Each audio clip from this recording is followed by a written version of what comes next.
structures officer here says the county has just finished using $1.5 million in grant monies to tear down dilapidated buildings. 174 structures have been razed to the ground over an 18-month period. Now, the dilapidated structures officer, Lori Mills, says they're going to be taking more applications to have structures torn down. That's going to start April 15th.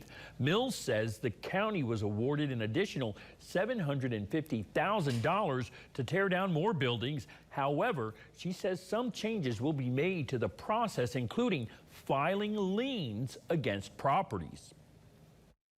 We want to be as efficient as possible, and we understand that folks don't have a lot of upfront money. But what the state ran into was a situation where folks were having the demos done and then could turn around a week later and sell the property and profit from it, and that was not the intention of the money.